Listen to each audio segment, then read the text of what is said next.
Hey guys, TGB here. Today I got a new tutorial for you.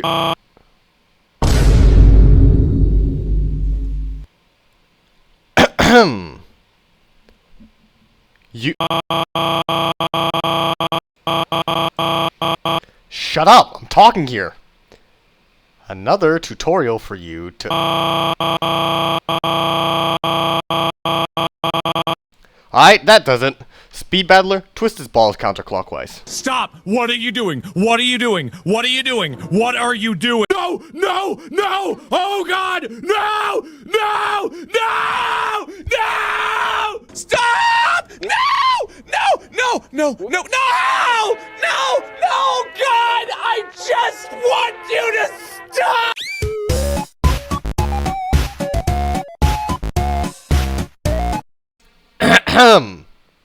Let me try that again.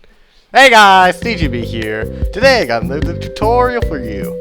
I apologize for how long it took to get this one out, but seriously, without Chapter 5 and being limited to these absolute crackheads, I was basically playing a game of TF2 alone with one hand tied behind my back and neurally stimulated dyspraxia. But anyway, I'm gonna need you to sit down and buckle up because this strategy requires a fair bit of explanation and mansplaining from yours truly. As per usual, I'll show how to do it with clips and commentary, then show a text version in the latter part of the video for those who find those easier. So without further ado, let's go blow up heaven. To start, let's introduce you to the team. I haven't done this in a while, but some picks are questionable to say the least. Let's leave it at that. The two shining questions here are Lil Deathbringer, who is notoriously bad at non-cheese stages, and Kamikaze, who has less health than a starving Victorian child. TGB! Are you blind? Are you a dumbass? They're useless! Yeah. Shut. Allow me to explain. Cesus is not the big issue here. These fat chuds are. Viking and Teapot both have heavy armor, large health pools, and permanent buffs due to the way the stage is set up. Because Cesus pushes so far to your side, Teapot can always be fully boosted when reaching your squad, and the Vikings take so long to push by the time you kill the first pair, another pair will have already spawned, aggroing them, and causing them to lash out at your terrified units. You need heavy crowd control, as in controlling tanks, not huge hordes. The best man for the situation would be Teapot, but due to stat magnification in Teapot's Utopia, the enemy Teapot has an edge on him in terms of stats. So in other words, we don't have enough DPS. That's where Super Stud 1 and 2 come in. Deathbringer may not be great, but his face change guarantees 612 damage before Chapter 5, and way more damage if you're lucky. I mean, look at this. That's a lot of damage! Of course, this is really lucky, and it rarely happens, so I'm unbenched Kamikaze and trash turking in Infernus. Kamikaze, if timed right, can basically halve the health of a fresh tank, or outright cleave through that fat-ass health bar if they've moved on to their second life, or in the case of Teapot, they're already weak from the fight. They allow the stage not to just be possible, but relatively doable when luck lines up. As for the others, let's just cut right to the quick. Cyber and Speed prevent the enemy from pushing too far by meat shielding, while Cyber also gives anyone he hits mutated damaged vulnerability. Slasher Battler can get behind Cesus, either helping kill the beacon or diverting Cesus' large, devastating attacks. Lil Extreme suffers from low damage, but he more than makes up for it for his not half-bad nuke on transition and death. Titan and Teapot are obviously there just to rack up extra damage. With all their power combined, they beat the crap out of Lucky. Cesus. Sorry. And with that out of the way, let's finally get to the strategy we've all waited for. A small disclaimer before I do the tutorial. I highly recommend using gacha units instead of the strategy because the strategy is really RNG dependent.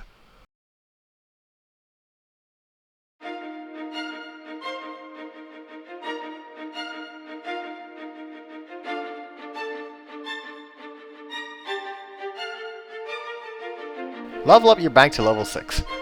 When you have $1,500 in the bank, spawn a Speed Battler to trigger the 2 staggers. Let the staggers attack the base until your health dips 4 times, then spawn a Titan. Wait until the killbot is about to pass this pipe, then shank him with Slasher Battler. Level up your bank to level 7, and when the last Wind Force dies, spawn Speed Battler with Cyber, Speed Battler again to tank for the Titan. Spawn another Titan Battler as soon as possible, and when the Teapot Battler dies, spawn a Cyber Battler to bait the killbot.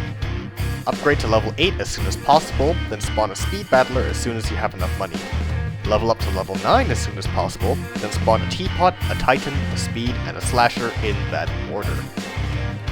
It now comes down to spamming and timing. Allow me to explain. Whenever you have money and units are off cooldown, prioritize Teapot, then Titan, then Lil Deathbringer, then Extreme, then Cyber or Speed.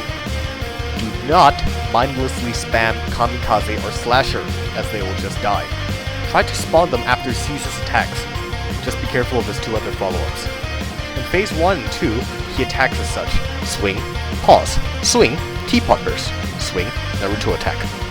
As for your recoil, use it whenever you think it will hit Cesus, or to prevent the tanks from pushing too far. You lose this fight by being pushed back.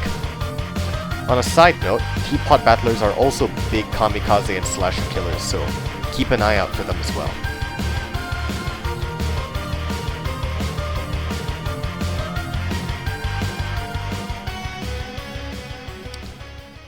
Now for phase 3. This is just a spam RNG fuckfest.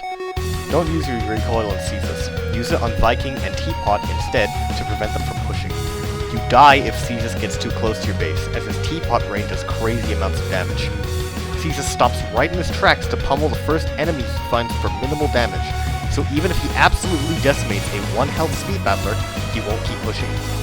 Just get that prevention down and stop him from pushing at all. Do not spawn Slasher at all during this phase, as she's just a 1,200 buck rock that literally does close to nothing here. As for Kamikaze, Cesus follows an entirely new pattern. Big attack, that being pummel, slam, then Teapot rain, pause, big attack, steal highest health unit on field, big attack, then 3 Teapot blast. Try and spawn Kamikaze right as his big attack is about to end on either his pause or his steal cycle. Never spawn during his 3 Teapot blast, as 9 times out of 10, he will be hit by one and die instantly. As for what to look out for, regardless, if everything goes correctly, you should just be able to succeed.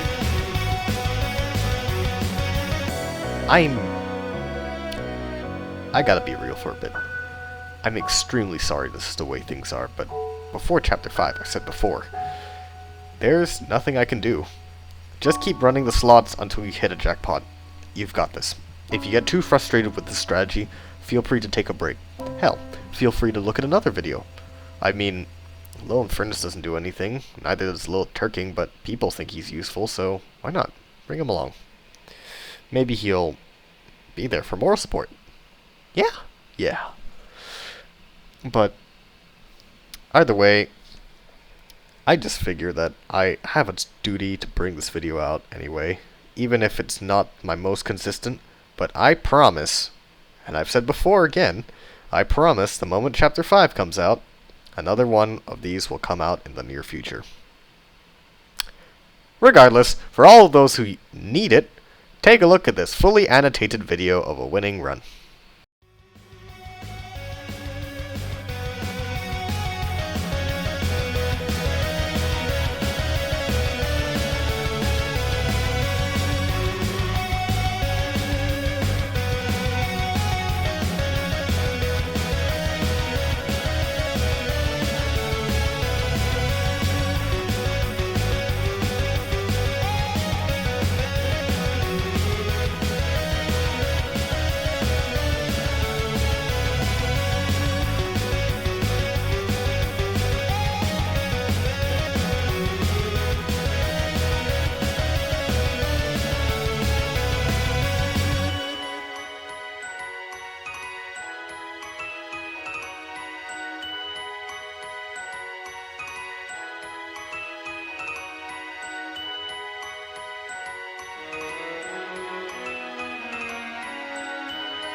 Well, that's all, folks. That's done. Thanks for watching. I know I've been gone for a really long time, but exam season is finally over. I can finally get back to work on projects and animations and play mouse. I'm gonna post videos of other content in the interim between Chapter 5 and now, so if you don't mind, give them a watch. I'll try and make things interesting, and as I just don't want to entirely confine myself to tutorial content, and intend to go in different directions when TBB is finally over. So I might as well hone those skills for when the day comes. Anyway, I greatly appreciate you all for pulling up despite my lack of fresh content. Next video will be on mouse. I can't wait! I really am so excited for that. But anyway, thank you all so much for watching, and until then, this has been TGB! I'll see you later!